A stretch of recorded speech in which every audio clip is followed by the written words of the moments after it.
Tahun ini menjadi berkah buat Menteri Pertahanan Prabowo Subianto. Bagaimana tidak setelah 3 kali mengikuti kontestasi Pilpres, di tahun ini atau pas keempat kalinya ikut lagi, akhirnya jadi pemenang versi hitung cepat. Berkah lainnya, karena memang dekat Presiden Jokowi, Prabowo juga naik pangkat menjadi Jenderal Kehormatan Bintang 4. Penghargaan itu langsung diberikan oleh Presiden Jokowi di sela Rapim TNI Polri di Mabes TNI Cilangkap, Jakarta.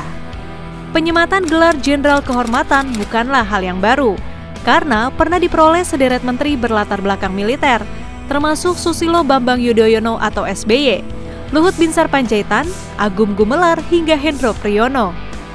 Namun tradisi ini memang berhenti di era Susilo Bambang Yudhoyono alias SBY yang menjabat sebagai Presiden ke-6 RI.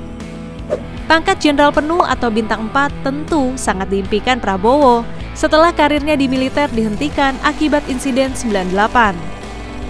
Merujuk catatan sejarah, karir militer Prabowo di TNI resmi berakhir pada 24 Agustus 1998 dengan pangkat Letnan Jenderal alias Bintang 3. Saat itu, ia berstatus sebagai Panglima Kostrat. Karirnya berakhir setelah sidang Dewan Kehormatan Perwira atau DKP menemukan keterlibatan Prabowo dalam penculikan aktivis pro-demokrasi pada masa reformasi. Padahal saat itu, Prabowo adalah rising star dalam TNI. Presiden Soeharto yang menjadi mertuanya ikut mempengaruhi karir Prabowo di TNI. Pengumuman pemberhentiannya dibacakan langsung oleh Wiranto, yang saat itu menjabat sebagai Menteri Pertahanan sekaligus Panglima ABRI yang sekarang merupakan TNI. Salah satu perwira tinggi yang ikut menyidangkan Prabowo adalah SBY yang lebih dulu jadi presiden.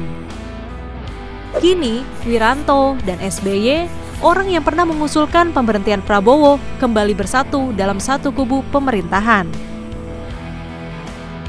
Pemberian gelar Jenderal Kehormatan kepada Prabowo Subianto tentunya memantik polemik.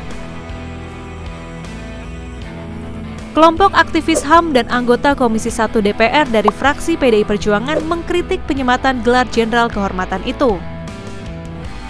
Setelah penganugerahan ini, Prabowo resmi mengukuhkan namanya dalam jajaran perwira berpangkat jenderal, meski tidak pernah menjabat Panglima TNI atau Kepala Staf TNI AD, malahan tercatat pernah diberhentikan.